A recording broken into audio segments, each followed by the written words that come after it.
তোমার রব কি বলে জানো? তুমি যাকে আমার চাইতে বেশি ভালোবাসবে আমি তাকেই তোমার কাছ থেকে দূরে নিয়ে যাব আর তোমাকে বড্ড একা করে রাখবো। তিনি আরো বলেন, কখনো বলবে না যে তাকে ছাড়া আমি বাঁচবো না, কিন্তু আমি তোমাকে তাকে ছাড়াই বাঁচাবো। পিছনের সব আবেগ কেড়ে নিয়ে তোমাকে দিব্যি সামনে এগিয়ে নিয়ে যাব।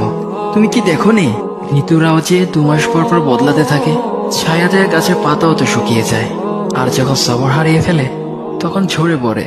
কিন্তু তোমার রব তো ধৈর্যশীল ও পরম দয়ালু। তিনি তো সেই ঝরে যাওয়া পাতার ঢাল থেকেও সবুজ পাতা গজান। তুমি কি দেখছো না তোমার স্রষ্টার এই নিদর্শন? যে মানুষটাকে তুমি নিজের জীবনের চাইতেও বেশি ভালোবাসতে, সেই মানুষটাও একদিন অচেনা হয়ে যায়, তোমার মন ভেঙে যায়, এমনকি বন্ধু শত্রুতে পরিণত হয়, আর খানিক সময় পর শত্রু বন্ধুতে পরিণত হয়। যে মানুষটাকে তুমি নিজের জীবনের অংশ ভাবতে, সে মানুষটাও প্রতারণা করে। বুঝি না এত কিছু হওয়ার পরেও তুমি তোমার রবকে বাদ দিয়ে সেই মানুষগুলোর উপরই ভরসা করো, যারা তোমাকে প্রতিনিয়ত কষ্ট দিয়েছে।